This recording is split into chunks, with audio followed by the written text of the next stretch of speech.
Hello my friends and welcome back to the rabbit hole. Today's video is going to be quite possibly one of the most important videos that I've ever filmed on this channel.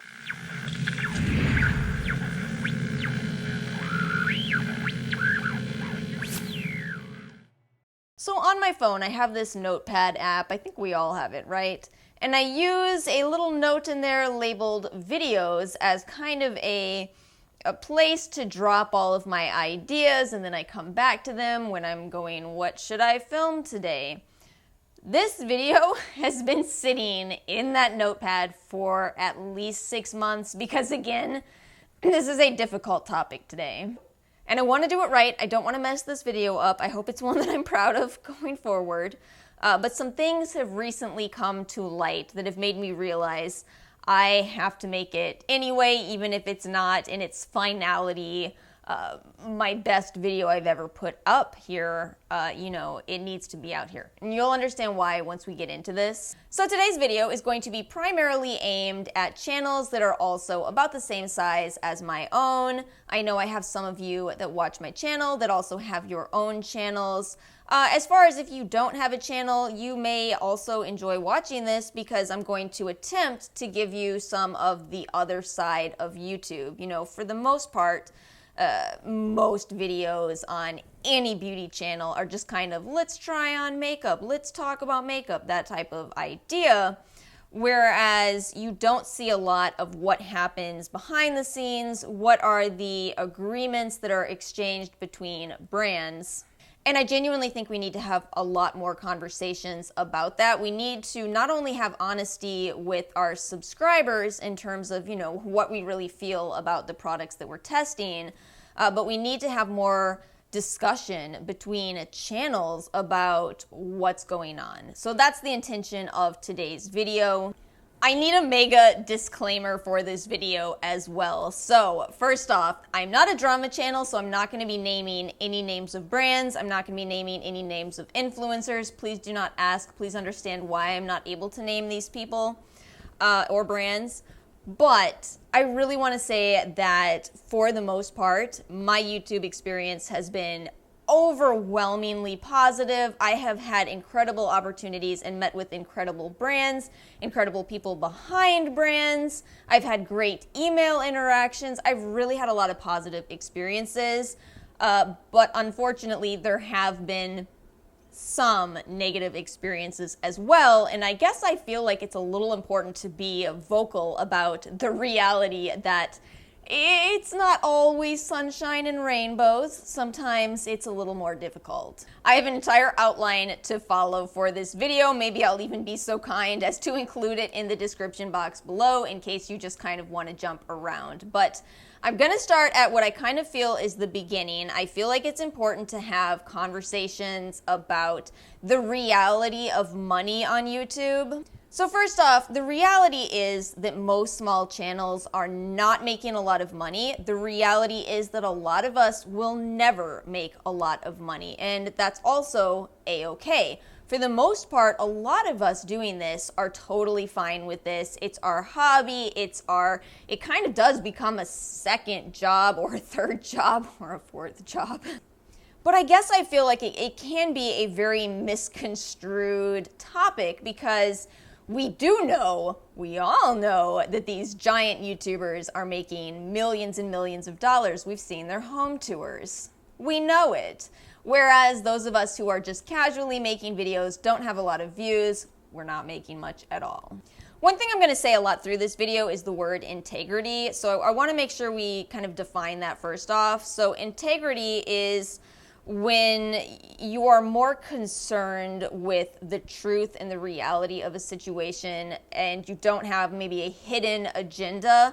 Integrity is honesty. Integrity is truthfulness. And the reason I'm bringing this up in this particular segment is because I think there are plenty of YouTubers who are running a small channel and have plenty of integrity. I think there are larger channels that are making much more money and still maintain their integrity. But the truth is, I also think that people lacking integrity exist at all channel sizes, at all levels of success. And unfortunately, the reality is it's on the subscribers to figure out what each person is, where they fall. I think the reason this can get tricky is that we kind of have a little bit of a mindset that you can't be making a lot of money and still maintain your integrity, because there's plenty of examples of people who do not. But I genuinely do believe that it is very possible. I hope that if you are running a channel, I hope that's your goal. I think that people have hit a point in watching YouTube where we don't want to be lied to anymore. Most of us with this size channel around my own, we're not just YouTubers, we're also viewers of YouTube. And I feel like I can certainly say I'm a little tired of being lied to. I absolutely think we've hit a turning point in YouTube. A lot of people keep saying things like, oh, the beauty bubble is gonna burst. I don't think it is. I think that instead, people are going to gravitate, instead of towards the most popular person, the prettiest person, they're going to gravitate towards people who are honest and, again, have integrity. Let's talk next about affiliate links and affiliate codes. This is where it's going to start getting tricky.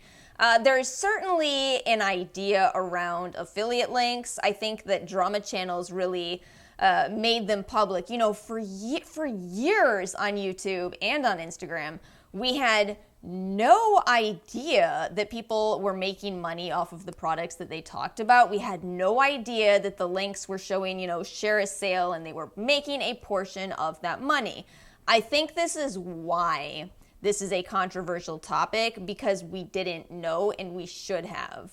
Well, now in 2019, everyone knows what affiliate links are, and to be honest with you, I would absolutely encourage you, if you do run a small channel, to have affiliate links. Like I said in the money section, influencers of a small channel size are not making a ton of money off of AdSense unless they're lucky enough to get a ton of views. If they're just making average views, they're not making a lot of money. So why would it not be fair for them to make a small commission off of the products that they do talk about that leads people to make these purchases? See, I think the reason this is difficult is because the question of trust comes in anytime you're talking about somebody else making money.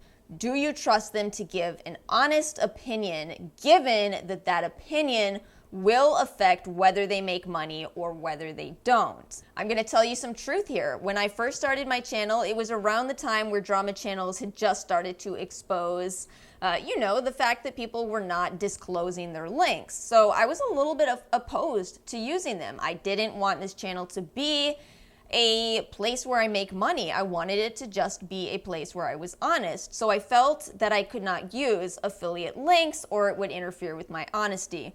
Well, what happened is I started watching other channels and I realized that they were using affiliate links, but they were still very honest. I had to really be honest with myself. I was thinking, these companies aren't sending me PR. These are all products that I bought with my own money. Do I have the right to make a tiny little commission off of these? And I realized, again, if other channels are doing it and they're still honest, then why not? I am gonna give a quick shout out to that channel because I feel it's fair. Yori, that was you, Personal Beauty Lab. I feel like I never say her name correctly, but yeah, she's the one that inspired me to finally use affiliate links, and I've been really glad that I did. It's a very nice way to offset all of the costs of YouTube. The batteries in the camera are such an issue.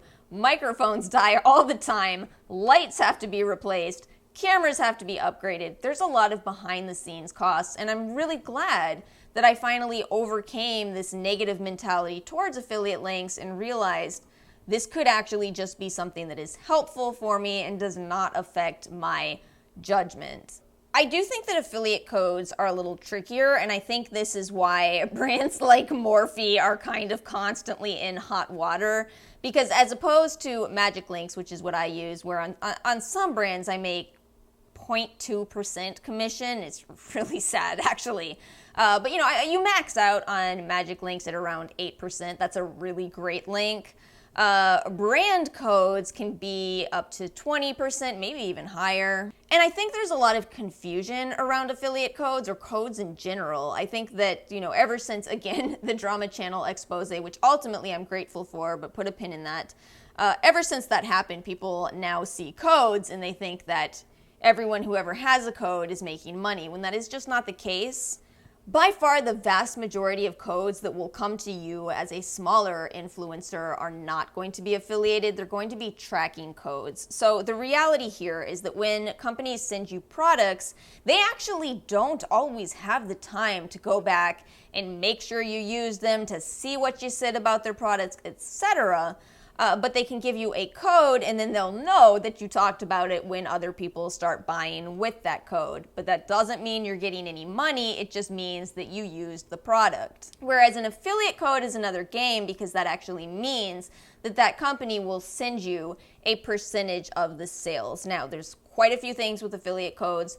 First off, I want to tell you, I highly recommend that you are very careful with affiliate codes, because again, in terms of things that people do not talk about on YouTube, you can get screwed. If you are a small channel of my size, you probably don't have a lawyer, do you? And if that's the case, then you really don't have anybody to come at that company and say, hey, you promised this influencer some money, where is it? You don't even have any kind of way of knowing if you really had any sales. Maybe you had a ton, maybe you had zero. If you get an affiliate code with a company that you cannot trust, you may never see a penny. Now that said, I have had a couple of affiliate codes and I've really had great experiences with them, great experiences with the brands that I have chosen, but it is a very, very tiny amount of affiliate codes that I have accepted, because again, I don't want to get my hopes up with some company that I've never heard of that has sketchy reviews and then never pays me.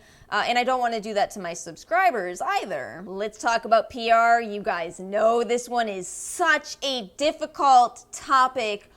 Oh my gosh, there is so much mistrust around PR. Let's have an honest conversation about it. How about we approach this first from the perspective of the subscribers? Because something I've really noticed with subscribers is that PR can be a very difficult topic. I think that if you are just a casual makeup lover and you don't run a YouTube channel, but you watch other YouTubers, I think that one of the most difficult things for those people to see is somebody that initially felt very relatable. They had maybe 200 subscribers, they watched them grow, now they're getting PR. The other side of that is that this is a lot of work, and PR, in all and complete truth, the first couple of times you receive it, it is incredibly exciting. It feels like you won a contest. After a couple times of that, it doesn't feel that way anymore. It starts to feel not significantly different from when you work a desk job and your boss comes in and puts a stack of papers on your desk.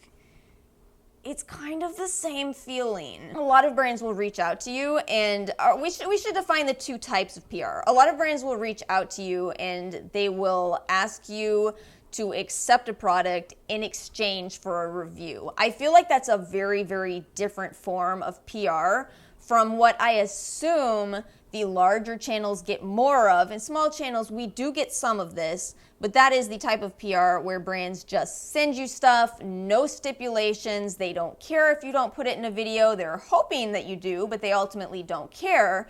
They just want you to be exposed to their products. They're very different experiences. It'll be interesting to see if several years from now, if, when we have more rules and guidelines from the FTC, if these will be two different terms. Because in my head, I genuinely think they should be. I think we shouldn't call both PR, but we kind of do, because what else do you call them? One is a gift, but only kind of. It's not really. The other is very much an expectation. And before I talk about the brand's perspective, because I am getting a little bit ahead of myself, I think that a lot of subscribers see PR as brands sending, hundreds of thousands of dollars out, when the reality of PR, especially the PR that trickles down to the small channels, it's so cheap for them to do. If you're a subscriber watching this, PR is so cheap compared to traditional advertising. It's not even anywhere on the same plane. Traditional advertising costs hundreds of thousands of dollars. PR costs the price to ship and the actual cost of the makeup. And don't forget that the markup on makeup is 80 to 90%. Every PR package that they send out, let's just say it's a $50 package. Even if a $50 package is reaching 10,000 people, think about the impact there. And you get, in addition to that, a more honest review than a traditional commercial.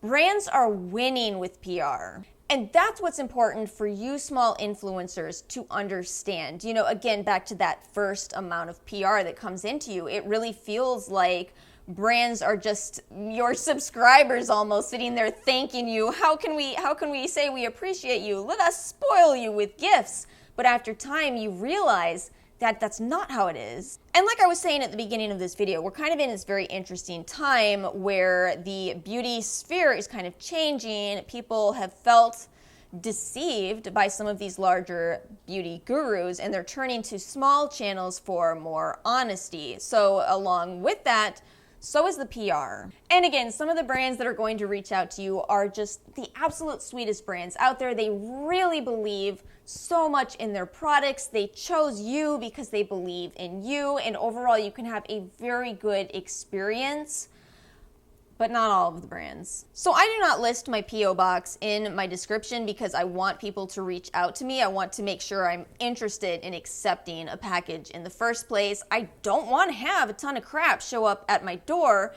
and then have companies saying, hey, Alice in the Rabbit Hole, we sent you stuff. Why do we not have a video up? I do not want that to happen. So I make brands reach out to me first. And the first interaction from almost every brand is fairly positive and is, you know, in general, we like your content, we want to send you stuff. The problem is that it doesn't always end there. There have certainly been instances where brands have, you know, presented very positively towards me, but then as time passes, they send the package and then they start nagging. I'm just going to call it exactly what it is. They start saying, you know, where's your video? We have all of these requirements. And you're just like, whoa, we never agreed on any of this. So at this point in the video, I'm going to bring up contracts because, again, this is something that happens with that second kind of PR, the one where there is a review and exchange. So this doesn't happen with every PR package that is sent to you, but don't be surprised if companies do ask you to sign a contract. The problem that I have with contracts is that sometimes brands are not very honest upfront about their contract. I've turned down PR. I've returned to sender certain packages because brands have sprung a contract onto me after we had an agreement. You, as a small influencer, have got to understand that you have the right to do that, and you have the right to turn down a contract entirely if it was not presented to you fairly. Again, like we were talking about earlier, you know, you may not have a lawyer, you may not have somebody who is able to say, hey, brand, this sucks, don't you do that to our client, but you still can. Some brands are going to try to bully you, and that's the reality, and you have got to be a stronger person than that. Now again, just because you get a contract from a brand, that does not mean that they are necessarily sketchy. See, I feel like I might have a slightly different perspective when we're talking about contracts because of the type of work that I've done. I've been a manager of models. I understand completely why brands want contracts from some people sometimes, because not everybody is reliable. Let me just tell you right now, some people will tell you that they will do things and then they will flake. So I don't fault companies for having a contract, but I want to know about it up front. There are not a ton of contracts with PR. The contracts are much more often present with sponsorships, but they do exist. And if they do exist, then you need to see them, and guess what you need to do? You need to read them. Do not sign your name on these in the same way that you click OK to the terms and conditions when you install an app. You have to read these contracts. The reality for my channel is that I've signed a small handful of contracts, probably around 5 total, and out of 5 contracts, I would say I have had the brands change, I think 4 of them. You need to know that you have the right to do that. If you read that contract and you don't like something in it, don't sign it. write that company back and express, hey, I don't particularly like this line here. Can we do something about this? And you know what? I have never had a brand say, no, what is wrong with you? That's the contract. Every single time the brand has said, okay, we'll take that out completely. We will amend this. In one contract that I received, I even thanked the brand for it because the entire contract kept outlining how much they wanted you to properly disclose. And I was so glad to see this because every time other YouTubers do not disclose, they make me look bad because I'm out here disclosing all my PR. I look like I'm swimming in PR compared to some channels who just aren't honest. So my point here is just because there's a contract, don't assume that it is a bad thing, but always and 100% of the time, read the contract, make sure you're okay with it. And again, if you're not, that's okay. Talk to the brand because chances are if they reached out to you, they're going to be fine with hearing your opinion on what you're unhappy with in that contract. Now, one other part to contracts. If you ever, and I mean ever, see talking points in a contract and it is for PR, I highly advise you to reconsider. And at the very least, again, tell the brand, no, sorry, you're sending me products. This is not a sponsored video. You don't get to put words in my mouth for free. My biggest problem with talking points is that every time I've seen a contract like this, and again, I have turned all of these down, every time I've seen this, when I go and I look up that brand, the reviews are not good from customers, which means something to me. It means that these brands are spoon-feeding influencers what to say because otherwise it's not going to be a good review. You see, talking points are in a sponsorship, and unfortunately, I've had the opportunity of seeing a sponsorship contract because, again, I saw these talking points. When I got to the bottom, it said payment, products, and I noped the heck out of there. Do not be taken advantage of. Do not do free ads for brands. Not only are you better than that, but your subscribers are going to notice. Your subscribers are going to notice. They're going to question if you're lying to them. They're going to question, is this an undisclosed sponsorship? And it's going to look like one. Because guess what else? Every other influencer who took that agreement is going to be saying the exact same thing. Which brings us to my final point, and it is sponsorships. We've got to talk a little bit about sponsorships, but I'm also going to tell you I have never accepted a sponsorship at this point. And in fact, I very much believe that for most of you around my channel size, unless again you're very fortunate and you get a lot of views, you are probably not going to be offered the best sponsorships. We're just here to have an honest conversation today, and that's the truth. But the reality is you still might get sponsorship offers, and again, if you're a small channel and you're not making a lot of money, sometimes they're tempting. You've got to be smart about this. First off, you've got to ask yourself, does this fit into my channel? Because the reality for me is that every sponsorship I've been offered does not fit into my channel. My first ever offer for a sponsorship was a watch brand, a watch brand. Handbags have been offered to me, jewelry. The jewelry sponsorships always make me roll my eyes because I'm an AliExpress shopper. I know exactly where you guys got your $40 pieces of jewelry. No wonder they have a budget for paying influencers. Don't do that. Your subscribers are going to recognize that you did something sketchy and they're not going to trust you going forward. You got to think, do I want this? What have I been offered? $600 to $1,000. Do I want this right now, or do I want to continue growing and continue running an honest channel? Part 2, and this is the entire reason that I'm turning this camera on today and doing this video right now, we've got to talk about the scams that are going on right now with the sponsorships. I've had my channel for years and I have never seen this level of scams coming into my inbox as I have within the last month. I thought that it might just be me having some kind of bad luck, but then I went on our YouTubers and I saw a ton of posts of the exact same thing. So there are some scams that look like sponsorships that are going on right now. Most of them seem to be either VPNs or is something tech related, which is kind of the first red flag. It's not necessarily a red flag, I would say. In fact, there's a VPN that I would totally do a sponsorship for because I use them, but it is not who reached out to me. The scams that are going around, the biggest red flag of all is that they are asking you to embed an ad into your video. You gotta know right now, this is against the terms of service of YouTube. If you do this, not only can you get your channel shut down, but I highly doubt you are going to be paid. This whole thing is a huge red flag to me, and I just really want to talk about it. I think that something is wrong. I don't know why this is happening suddenly. Maybe it's just that scammers have figured out, oh, we've never tapped into the influencer market ourselves. Let's do it now.